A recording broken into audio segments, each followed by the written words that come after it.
And welcome back to the Pretty Healthy Podcast. I'm your host, Dr. Brandi Moore, and today I have a lovely guest, Claire Chewning. Claire is a registered dietitian and a certified intuitive eating counselor. She's not on board with diets. I believe one of her taglines that I saw was she's the non-diet dietitian. So you can see where this conversation is going to go today. She's also the owner and founder of Yours Truly Nutrition, which is a virtual private practice where she helps individuals heal from negative mental and physical effects of chronic dieting. She also has a podcast called Yours Truly that is on Apple Podcasts, Spotify, and anywhere you get your podcasts, where she has these same types of conversations just on a weekly basis. I believe it's every Wednesday. It is. You did your research. I did. Why, thank you for noticing. She is a lover of puns and peanut butter and jelly, which is kind of where I want to start this interview. Welcome, Claire. Thank you so much for joining me. Yeah, of course. Thank you, Brandi, so much for having me. That was a wonderful intro. Thank you for the warm welcome. And I would love to start the conversation about peanut butter and jelly if that's where you're going. That is where I'm going because it is all over your branding. And so I kind of want to know where this love of peanut butter and jelly, it is in the bio. It is linked on the website. I believe one of your, it might be your podcast cover art has you holding a jar of peanut butter and jelly. So I just need to know, what is the significance of PB&J for you? It's kind of like one of those things you mentioned something about TikTok before we hit record. So you're probably going to get this reference, but all of those videos that are like, tell me your favorite food without actually telling me your favorite food. It's pretty obvious from all of my social media content and everything I talk about that my answer to that question is anything slightly resembling a peanut butter and jelly sandwich. But it's actually really interesting because growing up, I would say until about middle to high school, I hated peanut butter. I don't know why. I think it was a texture thing. My go-to sandwich back then was a bologna and cheese on white bread. Loved it. My dad called that the 365 sandwich because I would eat it happily every day of the year. But when I got into like late middle, early high school, I don't know what it was. I just decided to give peanut butter another try. I had a peanut butter and jelly sandwich, and I thought to myself, I've been missing out on a lot because this is pretty darn good. And ever since then, my 365 sandwich has transitioned from bologna and cheese to peanut butter and jelly. And I just love it. It's so practical. A lot of people love it. So it's easy to make conversation with people about. It's great on social media as well, because a lot of people can connect to that and then they get into my content from there. But I love it. It's versatile too, right? It is very versatile, which brings me to another question. When it comes to peanut butter and jelly, are you a purist? Are you a grape jelly? Are you a strawberry jelly? Do you even throw a little apricot in there? I find myself to be a purist. So I'm a grape jelly gal, but I'm curious if you try the different iterations of the PB&J. I've tried a bunch of different variations. Most recently, I tried peanut butter and apple butter, like apple butter instead of jelly. That was good. It's more of like a fall type of thing because of like the cinnamon and the nutmeg and the apple butter, but that was good. But my go-to is always crunchy peanut butter. Don't even come near me with smooth. No, thank you. I don't mean to yuck your yum if that's your preference, but I'm definitely a crunchy gal. And I like anything raspberry and strawberry more so than I prefer grape. Okay. I like that. It's an interesting place to start a conversation with a dietitian, right? Is like having about food. Full blown about food, but oftentimes the conversation with food tends to be one of a place of judgment, which is something that you talk about on your TikToks and your Instagram reels and Instagram as well. But it's interesting for that reason, that it's like, oh, we're going to start this diet conversation with something that we love and don't feel shame for, instead of kind of taking that perspective of perfection. Yeah. With diets, I was reading your bio on your website, and you had mentioned that when you decided to be a registered dietitian, you felt this pressure to have the perfect diet. Mm-hmm. Felt the same pressure in naturopathic school. You wouldn't dare catch anyone walking in with anything other than a green juice in a glass jar because we judge people for using plastic. We would go on breaks and eat French fries in our car and then like keep the trash in the car and then walk in and be like, oh yeah, I just had a salad. Like you don't want anyone to know. And so I want to talk to you about what you've seen with this like shame and guilt around food and how intuitive eating comes into kind of context with that. Yeah. The shame and the guilt narrative around food is unfortunately so normalized in our world, right? As even you were describing a little bit of that story where it was, we don't eat this in front of our peers. We eat it alone and we lie about what we eat, right? And I bet a lot of people, when they're hearing you tell that story, they can maybe think back to a time in their own life where they have done something similar. And maybe they didn't really think too much of it, right? It was just something that they did. They moved on with their day. And that really goes to show that it's so normalized in our culture to elevate certain foods at the expense of others and view foods as morally inequivalent, right? The good foods versus the bad foods. And in my mind, and like in the intuitive eating framework as well, we really make an effort to neutralize our relationship with food. And what I mean by that is we're not going around saying all foods are the exact same, right? Anyone who has ever seen foods or taken a basic nutrition class knows that there are nutritional differences amongst foods. But what we're trying to do is view all foods as morally and emotionally equivalent. Meaning if you're eating an apple, you're a human being eating an apple. You're not doing anything good. You don't get a gold star. You're just eating an apple.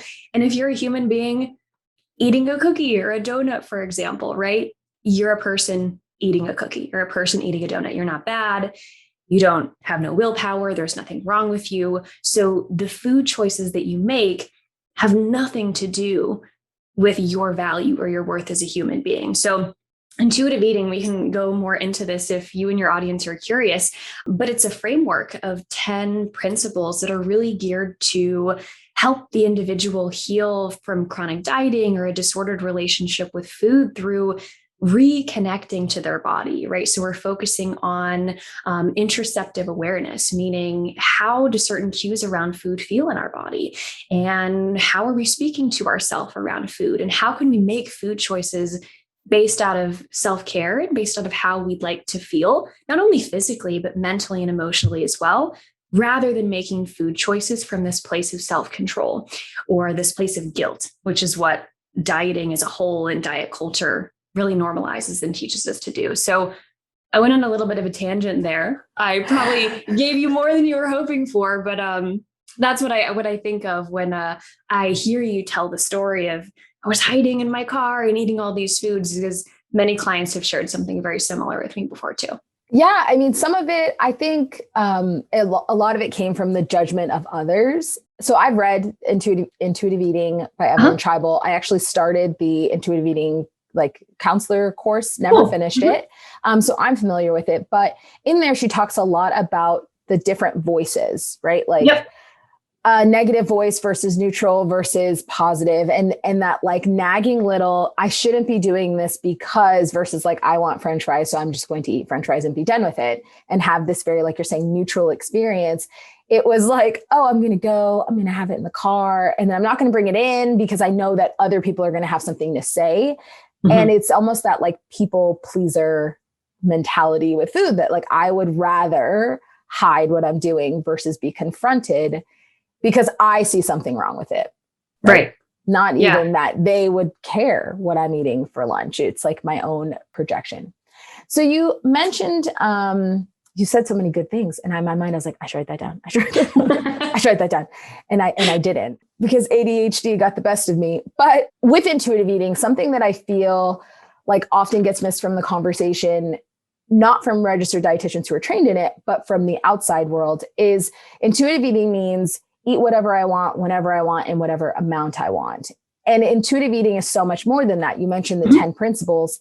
If you could kind of explain the difference between that concept, right? Because there might be some disordered eating that someone doesn't know that they have, of like eating whatever in whatever amount, versus like true tuning into your body and what that looks like. Mm-hmm. So I'm going to start off by actually quoting back to you what you just said, that some people maybe hear about intuitive eating for the first time and they automatically think, is that all there is to it? Right. So you said something along the lines of eating whatever you want, however much of it you want, in whatever quantities, or however you phrased it, right? To that, I would say, yes, it is about that. And it's like a yes and type of response, right? Because with intuitive eating, it is about eating what you enjoy and eating what you find satisfying in whatever quantity that you deem fit and you deem necessary in the moment. And at the same time, it's also about learning to do that in a way that aligns with how you would like to feel physically, mentally, and emotionally. And I know a lot of the times when I say that, especially if I'm speaking to an individual or a group of individuals who has been dieting for a long time, or they've been in a cycle of disordered eating, that concept of how you'd like to feel is very strange, right? Because for so long, that has been, all of those decisions have been subbed out to a diet, right? Like eat this amount or do this, not that. So when we lead into this conversation with, well, connect to your body and how would you like to feel?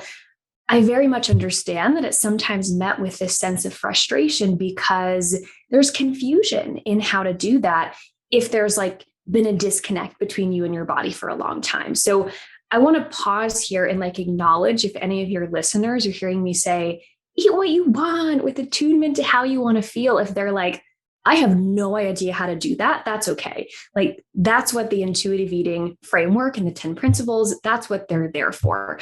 We don't have to immediately come into this framework and think, oh, I'm just going to be this perfect eater and eat in alignment with my hunger and fullness cues at all times, because it doesn't work like that. And it is a learning process. You know, something I tell my clients all the time, or I ask them this. This is more of an ask than a tell, but I say, how long have you been in a tumultuous relationship with food? Or how long have you been dieting?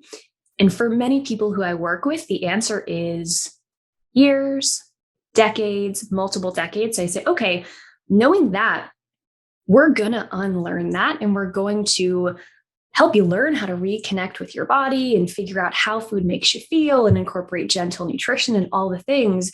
But the unlearning process won't happen overnight, because what has been, put into your life over years and years and years can't necessarily be undone in a short amount of time. So that is my side note. I just want to let people know, if hearing me say, eat what you want with attunement to how you want to feel makes you feel frustrated, or, but Claire, I don't know how to do that, it makes so much sense why that is the case. And if we take it a step farther, when we're talking about eating while keeping in mind how we want to feel, we're talking about a lot of the principles of intuitive eating. So I won't list all 10 here, because my memory would probably fail me and I would forget probably when we hit number 7. Your listeners can look this up as well. But, one of the principles that we're talking about is rejecting the diet mentality. So getting really curious about what is our internal dialogue around food and what voices are at play when we're making our food decisions. We're also talking about getting in touch with our body's pleasant hunger signals and learning to honor our pleasant fullness signals, knowing that, yes, there are many things outside of our hunger and fullness cues that will govern our food choices, but they play a role. And it's good to get to know them. We're also talking about learning to cope with our emotions with kindness and in ways that extend beyond food. So we talk about that. We talk about respecting our body. We even talk about joyful movement as a part of the 10 principles of intuitive eating. So as I explain a little bit more, we see that it is about food, and it's also about way more than just the food itself. Does that answer your question? Yeah. So when you reframed the way I worded it, that's exactly what I meant, is that oftentimes people have a negative relationship with food, whether that be unknowingly restricting, unknowingly binging, emotional eating, which the intuitive eating addresses all of those things. So if you have kind of this negative relationship with food and you say, oh, well, I can just eat whatever, whenever. Yes. And a lot of it is checking in, like, how does this food make me feel? Do I feel pleasantly full, or am I so stuffed that I want to throw up? Did I eat and I'm still hungry, but I'm ignoring that cue in order to fit a certain size? It's all about, like you're saying, that relationship, not only with food on an like emotional level, some people use it for comfort, but also on a physical level and how it makes you feel. So yes, eat whatever, but if you eat a whole pizza and you feel like crap, then maybe the whole pizza is not what you needed, and tuning into that pleasant and unpleasant feelings can allow you to repair that relationship. Totally. I mean, something I say to my clients all the time, especially when they have an experience with eating, like you described with the pizza, right? Where they ate something and they felt unpleasant afterwards, right? Because a lot of the times that can open space for that like food policing dialogue of like, you did something so bad, you have no willpower, why did you do this, right? But I encourage them, when and if you start to get to that slippery slope of being really unkind to yourself after a choice like that, why don't we use it as a learning opportunity? Like, okay, I did this. I don't feel great.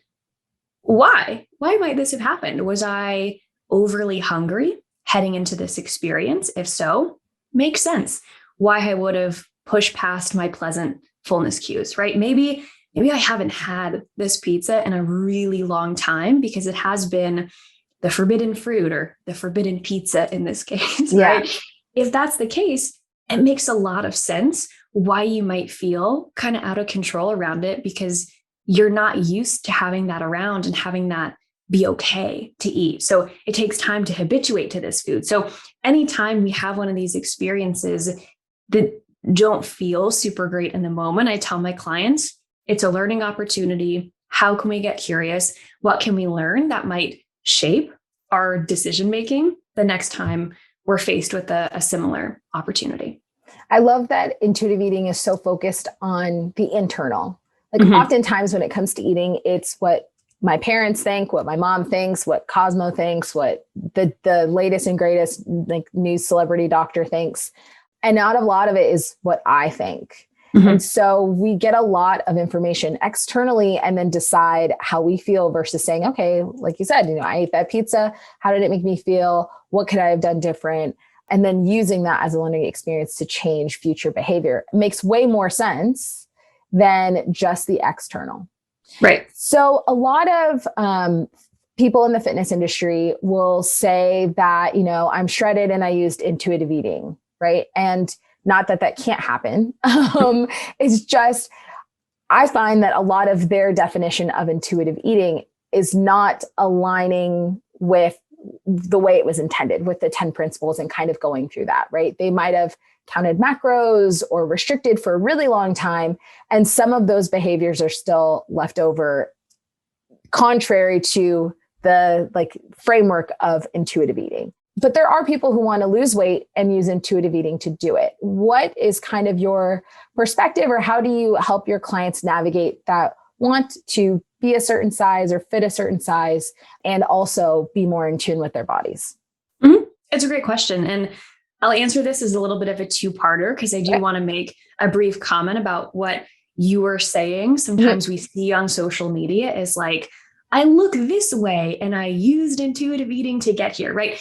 Any individual or any person on social media, let's put it that way, who is making these claims like eat like me to look like me, and here's how to do it, go the other way as fast as humanly possible. We want to get away from that because we know what we eat and how we move are not the only things that influence how we appear physically, right? I tell my clients all the time, and you're probably going to be sick of me like, okay, Claire, we get it. You tell your clients this, but I do. We have these conversations all the time.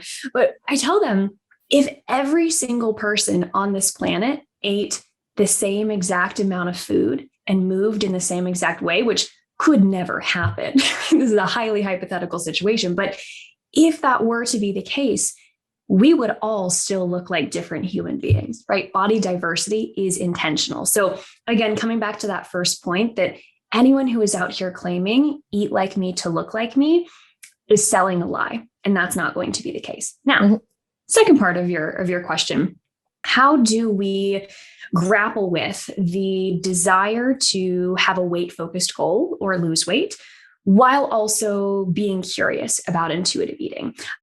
Many people come to me, they fill out an application and they say, I have the desire to lose weight.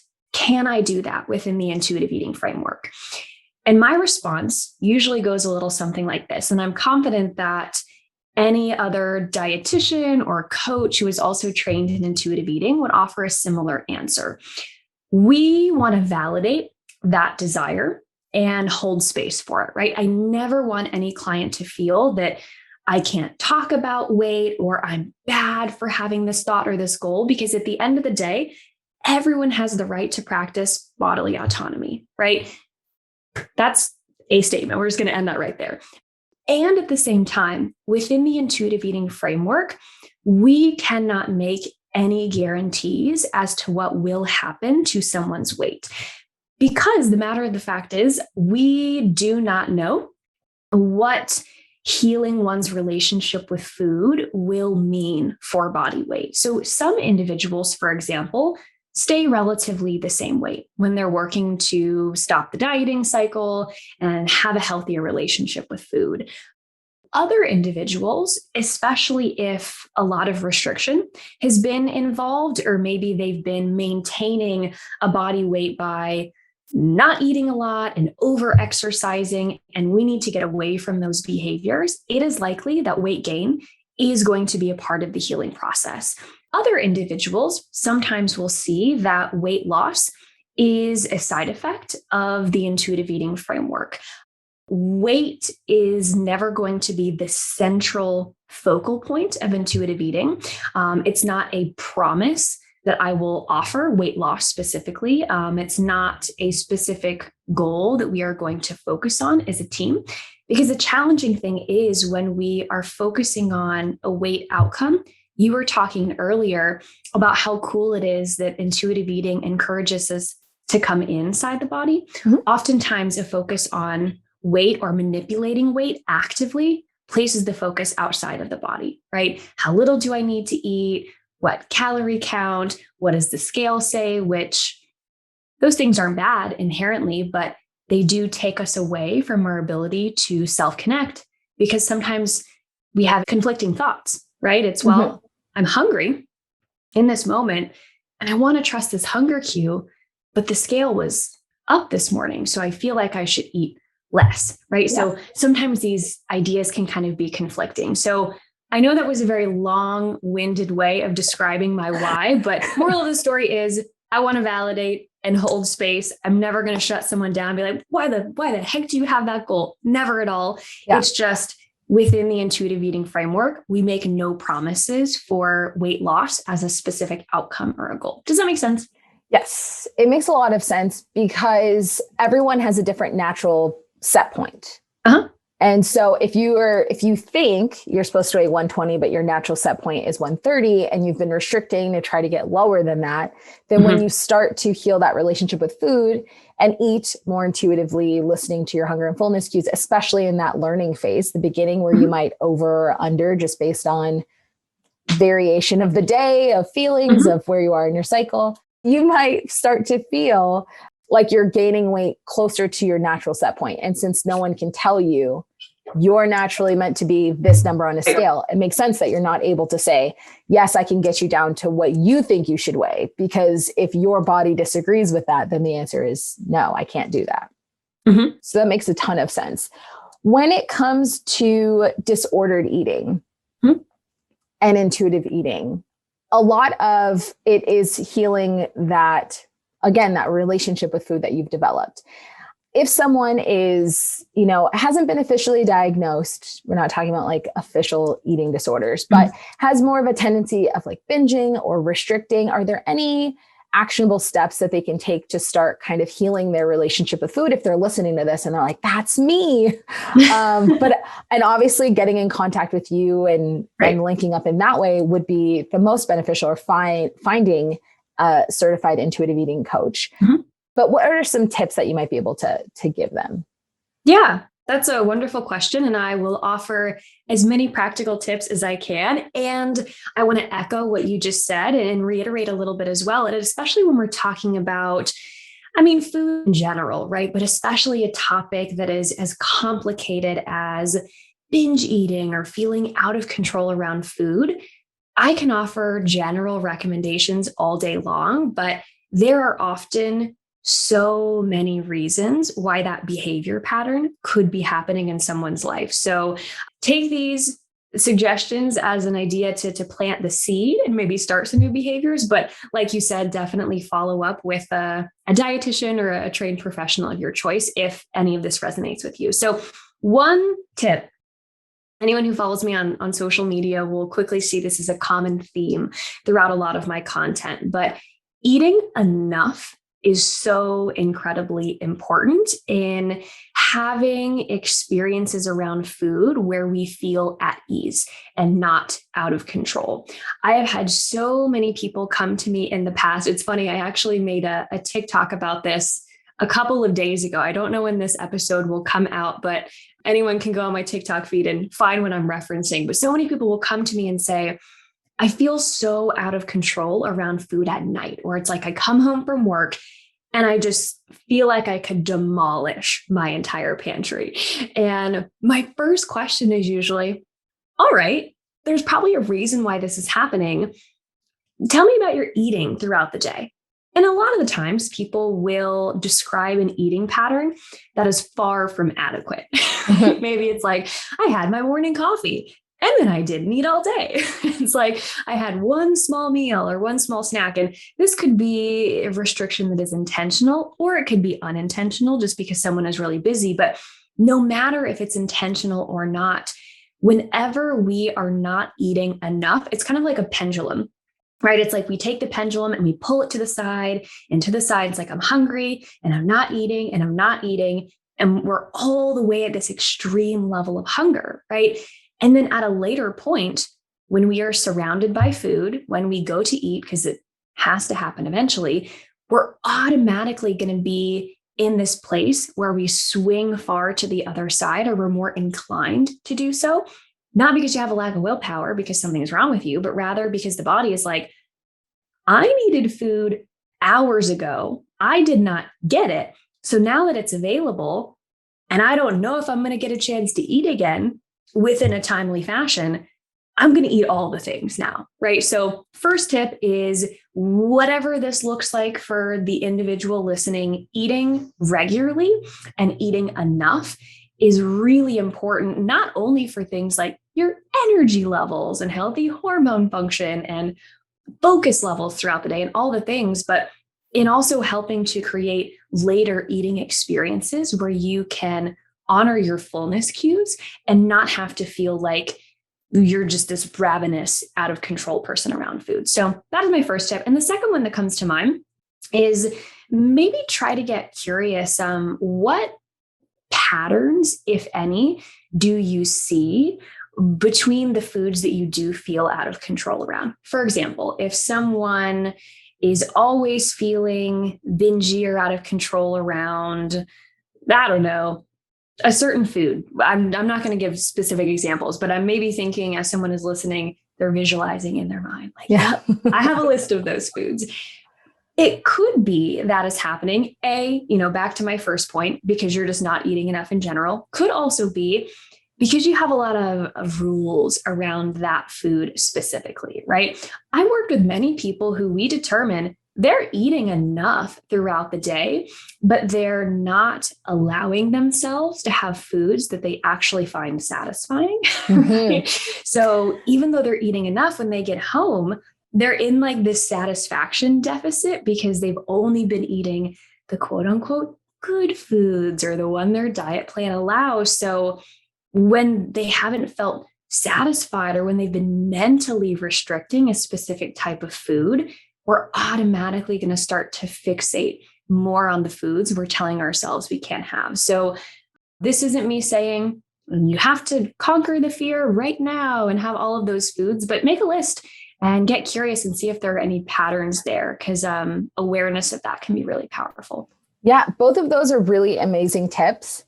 I want to comment on the first tip, which is eating enough. So as a naturopathic doctor, I do a wide variety of things, a lot of the same things conventionally, right? I can write prescriptions and all that stuff, but I do a lot of diet, lifestyle, very general counseling. If it gets really deep, I refer to a dietitian or someone who does it all day, every day, because they also have the time to sit and do it all day, every day. But one of the conversations I've had very recently, but also with many patients, is eating enough throughout the day, because then they'll come to me and they're like, I'm so tired all the time. I'm just so tired. I'm exhausted and I don't know what it is. And also I get really lightheaded and then feel like I'm going to pass out. I think it's my blood pressure. I really need you to do some labs.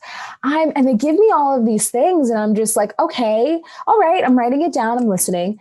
And then the conversation comes up about diet. I speak with diet with every single patient. We talk about diet, stress, sleep, bowel movements, like we get super deep. And they're like, oh, well, I mean, it's like, I don't know. And I can instantly tell that, number one, they don't want to tell me. They're ashamed to tell me. So they're doing like the same alcohol recall where I have like 2 drinks only on Saturday. And then really you're like, okay, so you have 4 drinks 4 times a week. Cool. But like, I need you to be honest. And I try to lay that framework, but the amount of times they give me, they're like, typical day of eating or like an average day or what they ate the day that they had the lightheadedness, it's never enough. And I'll say like, you should eat more. They're like, what? I'm like, yeah. I mean, sure, you're trying to do intermittent fasting. Okay. Fasting has benefits, but if you're noticing that you're waking up with a headache every single day, and then you're like ignoring your hunger until 1 because of intermittent fasting, your body's telling you it needs food and we need to eat. And I always give the example of, you want your car. So I'm in Arizona, I'm in Scottsdale, and it's like, I'm going to tell you, I want you to get in your car right now. I want you to drive from here to California and you're not allowed to stop and get gas. Then I want you to get to California, which is about 4 or 5 hours, to LA. And then I want you to drive back on the same tank of gas. That's basically what you're asking your body to do when you're not eating enough food. You're asking it to perform all of these tasks, both mentally and physically, and you're not giving the fuel that it needs. And then you're getting mad at it when it can't perform. Yeah. You wouldn't throw away your car. You wouldn't yell at your car. You'd be like, oh, I just didn't give you enough gas. How silly. And you would stop and get gas. But we have such an interesting relationship with food and eating and what we should do and what we shouldn't do, that you tend to ignore the signs your body's giving you. If you feel like you have to pass out, try eating something. It's probably just your blood sugar. Could be your blood pressure, which again, if you're restricting salt, could also play a role in affecting that. But eating enough is such a good tip to give that everyone can start to take those steps on, and listening. If you're hungry, eat something. Yeah. I love that analogy so much about the car. I've used a similar one in session before, because it really is true. Our bodies do so much every minute of every single day, even when we are asleep, right? Yes. Like, you're still breathing and your heart is pumping and your organs are keeping you alive. So we require energy at all times of the day. And if we are not, I call it being your body's teammate, right? Like, if your teammate is over here doing all this work and you're not holding up your end of the deal, right? Not that it's always intentional, but if you're not, for whatever reason, there's going to be a disconnect there and you're probably not going to feel great. And as one more side note, I am so happy to hear that you ask I'm not sure if you call them patients or clients, but I'm so happy to ask, or to hear rather, that you ask them about, are you eating enough? Because unfortunately, they're working with so many clients over the years. Many have shared with me that they have gone into the doctor and that has not been a question that has been asked. And this is when they were actively under eating, or they had an eating disorder that was going undiagnosed, or disordered eating. And their doctor would go and prescribe like eating even less, or an exercise plan, or a medication. Again, all those things can have a time and a place. But if we're not like checking the box of setting that foundation of, hey, are we eating? I think there's a really big issue there. So I am so glad to hear that that's a question that you asked. It is. So I have patients in Arizona, clients out of state, but as a naturopath, you're taught to look at the full picture, the full person, the full body. And eating affects everything. Again, it'll affect hormone production, right? Are your cycles regular? Are they not? And people come and they're like, oh, I want to lose weight. And oftentimes the conversation is, are you giving your body enough fuel, right? You have, even if you wanted to look at calories or macros or anything like that, you've got to give yourself the right fuel and enough of it to do what you want it to do. You're going to hit 8 times a week. Number one, too much. Number two, but you're eating nothing. Like it's counterintuitive, and you're unknowingly damaging your metabolism, which is putting you at a state that you don't want to be. So everyone gets the diet question, even if it's a recall. And I always say, because you can tell, they start to hesitate. Like they don't want to tell me. They're like, well, I don't want to tell you what I had yesterday because I had McDonald's, but I want to tell you like last week when I was really good on this one day and I only ate veggies and protein. And so usually I just tell them, look, there's no judgment. I don't actually care what you say in the sense of like what you had. I don't have a feeling about what you're eating. I just need to know the information so that from a medical perspective, I can make sure that I'm recommending or doing what needs to be done to get you to where you want to be. And there's a lot of conversations too about why you're not eating enough. Are you just too busy? Cool. Do you not have time? Is it resources? You don't have any healthy restaurants near you? I talk a lot about, okay, well, what's quick, fast, and easy? Can you boil a bunch of eggs on like a Sunday? If you can't do that, let's look at meal delivery services, even not where you're HelloFresh or like you're making it, but like kits. Like you get this kit in the mail, have it in your refrigerator. The minute you notice you get hungry, go over and eat. Because like you're saying, if you ignore that cue, then you get to be ravenous and want to know why you ate your whole pantry. Another point on your point that I wanted to make was point number 2 about eating things that satisfy you. It's like you have a craving for a donut, for instance, and you're like, oh no, I shouldn't have that donut. Let me have some hummus and celery. What will often happen is that you eat all of the hummus and celery because you're not actually satisfying it. And then you're still probably going to also get the donut. So why not skip the first step? Just get what you want, have it, because 9 times out of 10, you'll eat it in moderation. And that might be what you see with your clients as well. Like when they just give into it, they may be like, I had a donut. Normally I'd eat 6 because I'd be ignoring it for the whole week. And then instead I just had 1 and I feel really good about it. Yeah. I say all the time, there's a very big difference between fullness and satisfaction, right? Fullness is that physical sensation of I have eaten enough. I have energy. Satisfaction is the mental sensation of fullness, right? And if we have an eating experience where these two things are unmatched, so maybe you're full, meaning you had like the hummus and celery, but it wasn't what you actually wanted, like your satisfaction level is low. So we're going to continue thinking about food, most likely until that satisfaction meter comes up to meet the fullness one. But yeah, I see what you just described happening over time with clients. So I have a feeling maybe some of the individuals who are listening when you said, have the donut, they were like, okay, sounds great in theory, but holy cow, that is scary. Because every time in the past when I've eaten the donut, I have eaten all 6 of them, right? Yeah.